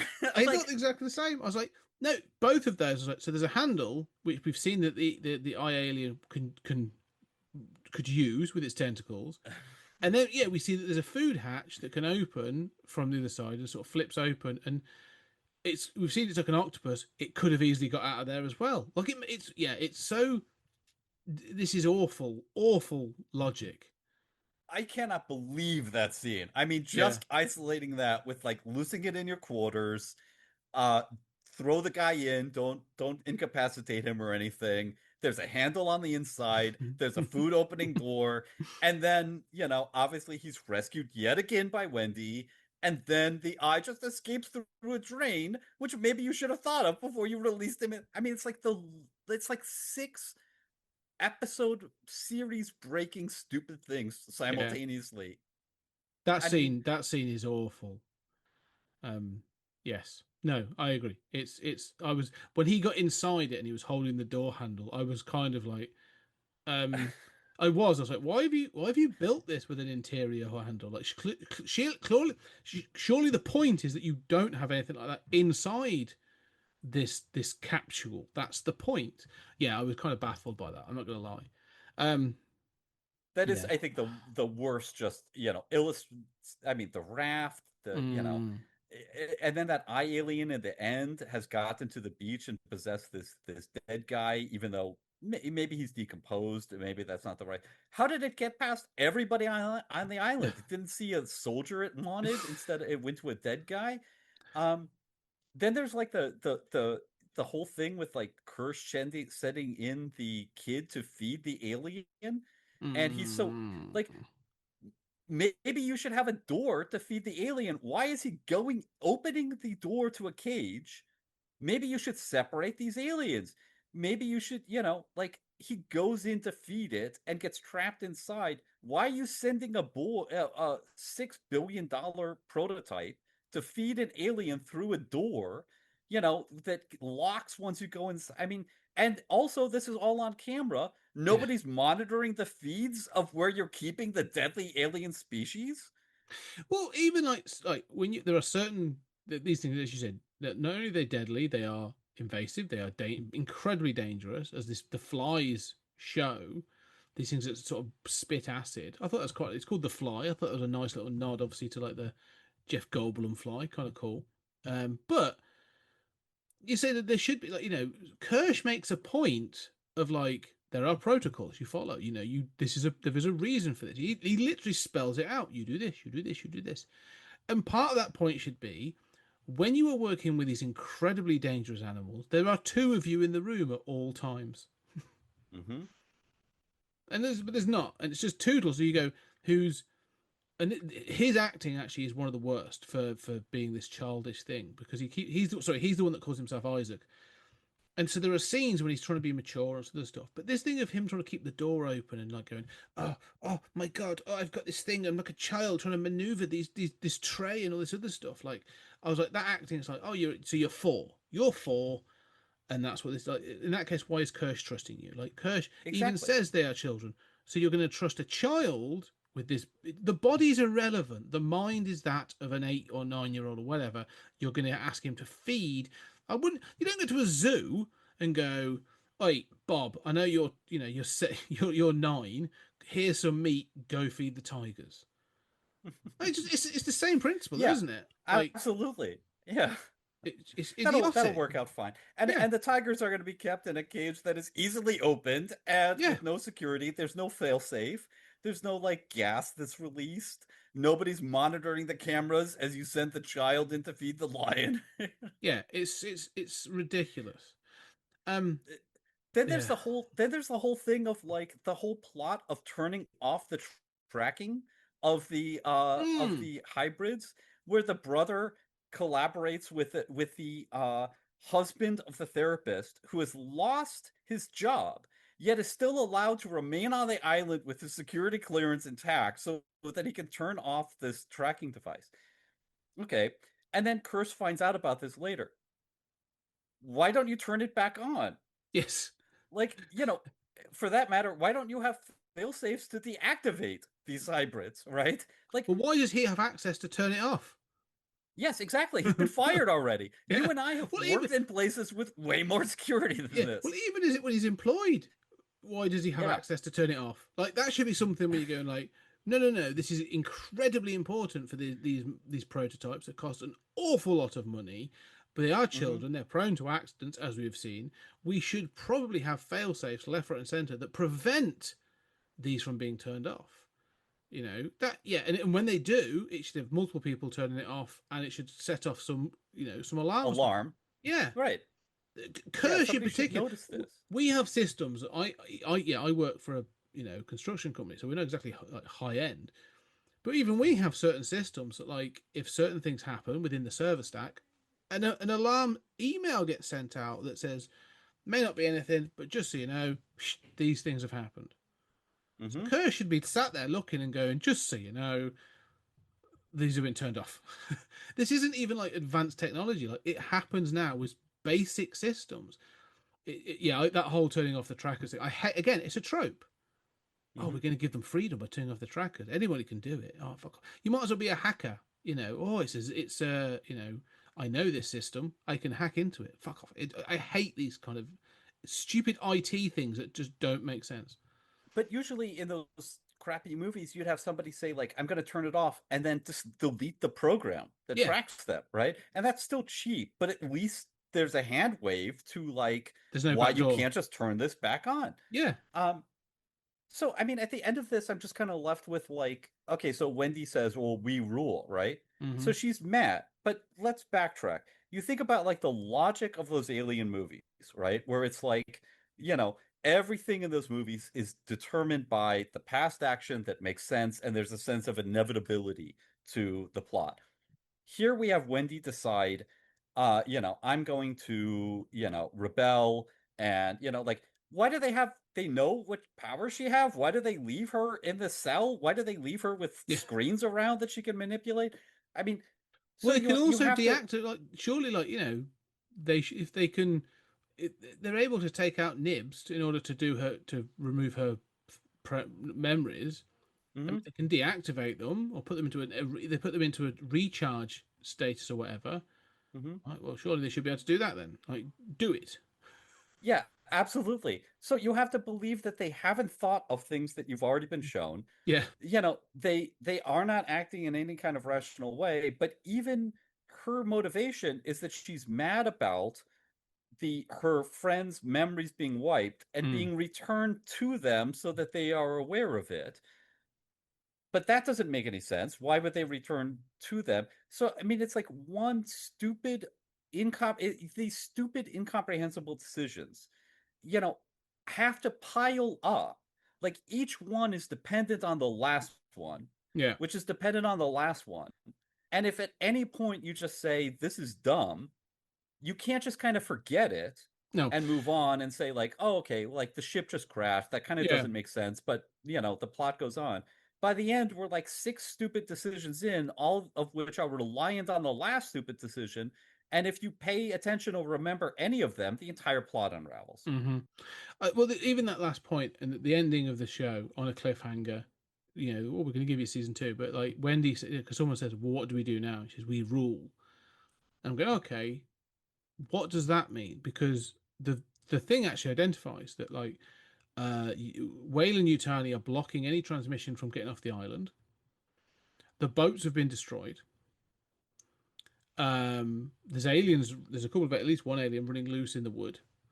She's got one under control. Of course, so there's still people on this island though. There are still people working at this facility. Like, don't this? And this is one of the things. And it's being invaded by Wayland Yutani at that moment, which we've never seen. What happens? No, so obviously there's a battle must be coming in, for season 2 or whatever. But one of the things I find kind of, whenever this shows the immaturity of like, well, firstly the show, but also of Wendy and stuff. We're going to rule. And you go, okay, well, there's all these people here. So can we just talk about the fact that there are scientists here, there are soldiers here? Well, that tells me then that there are janitors there, cooks, and other support and maintenance staff, that are fixing. So cool. Are they fair game? Like, are you going to kill them, or are you going to feed them, or like? I mean, she's a mass murdering monster now. Yeah. I mean, despite the last episode being titled "The Real Monsters," because we weren't smart enough to figure out that what you're trying to say is that the aliens are really the good guys and misunderstood, and the humans are bad. Except Wendy's a monster too. Yes. Yeah, absolutely. Just a dictator at this point. And also, so 2 final things. We've got to just wrap up on this, but 2 final things just to touch on. This has got to lead into Alien. So there is an inevitable thing that Wendy and the Lost Boys cannot exist in a future.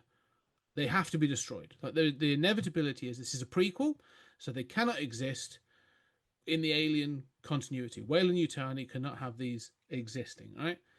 And also her pet aliens on Earth need to be destroyed. Otherwise, there's no motivation for the Alien films. Okay? So that's got to happen. So they're going to lose. Right? So, fine. But the other thing is, I'm still kind of hazy on this whole Alien Predator kind of continuity now. I thought Halloween's got a convoluted continuity, but which films and which things are in canon? Because if you're going to go like the Predator films have said all of them are in canon. All right, so like that means that Badlands and Predator and Predator 2 and Predators and unfortunately the Predator all exist in the same continuity, right? They have not discounted any of the films. Well, that means that AVP exists in that universe. So does that mean that the Alien and AVP is separate now to the Alien universe? Because if they are, then fine. All right, that's fine. Keep them as a separate thing. And Alien is now its own thing.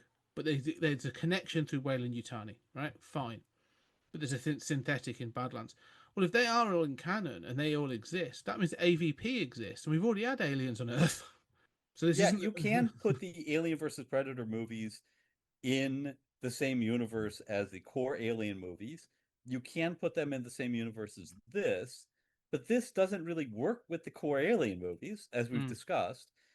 It invalidates Prometheus and Covenant. Yep. Romulus is clearly exists with Prometheus and Covenant. Mm-hmm. So, I mean, as you say, Resurrection doesn't make sense. I mean, all of these entries invalidate multiple other random entries. Yeah. I mean, this makes the Terminator franchise at least clear. At least that's branching continuities, right? Yeah. This is just multiple entries, all of which kind of contradict multiple other entries. You figure it out. Yeah. It's a choose your own adventure of mishmash. Yeah, no, you've got to choose junk. Yeah. Of trash. And I do, unfortunately, I do feel that I will say with the guy who's taken over on the Predator franchise, I'm uneven on what has been presented so far. I haven't seen Badlands yet, so I can't comment on that. But at least that has got someone at the handle going, I'm including them all, and these films all exist in the same continuity, and I'm expanding the universe. And you go, so he's honest, you are going to see different types of predators and their culture. And you go, all right, cool, that's kind of interesting. I'm up for that. With this, it kind of means it feels a little bit like today we're going to do this, and then tomorrow we might do something completely different, and then we're going to add an entry in after Alien Resurrection, and then we're going to come back and expand on Alien 3. They may or may not work, and everyone keeps asking us to complete the Promethean trilogy, so we may do that as well, despite the fact that they don't actually work in continuity of anything anymore. You go, oh, Except Romulus, I mean, so if we do a sequel to Romulus, is that's in a separate continuity from Alien Earth? yeah. Yeah. So season 2 of Alien Earth could be running alongside a sequel to Alien Romulus that's both in totally incompatible continuity. Yeah. Oh, breathe. Okay. I think we need to Neither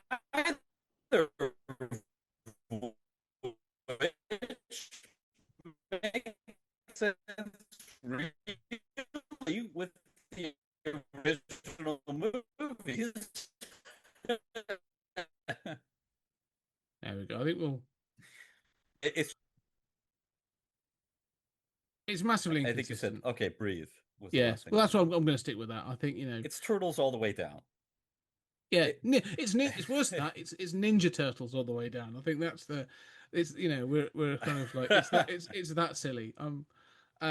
Yeah, no, I will watch season 2. The TMNT continuity is very streamlined compared to this. Compared to this. So yeah, no, I probably will watch season 2 just to sort of see what happens. Now, as a completionist, I need to see how the story ends to see if it does bleed into Alien, but I don't hold high hopes.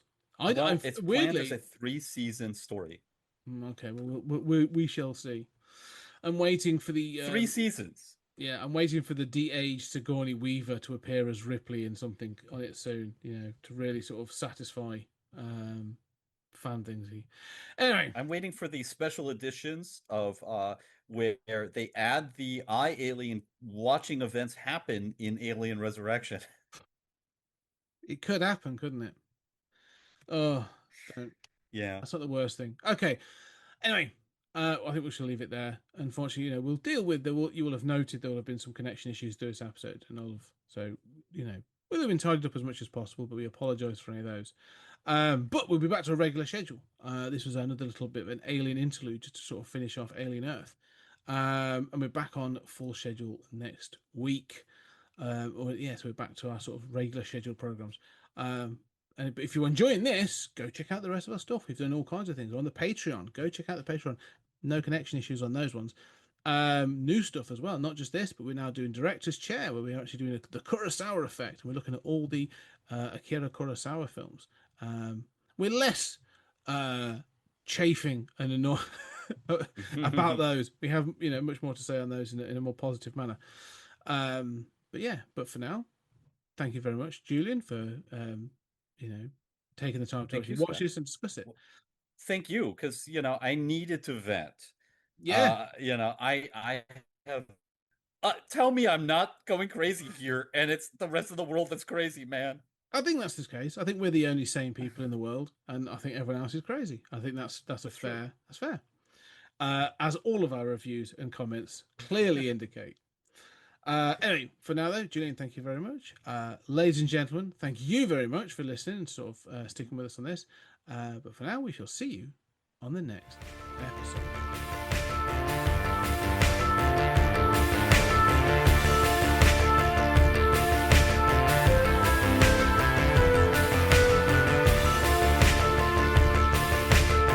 There's something very important I forgot to tell you.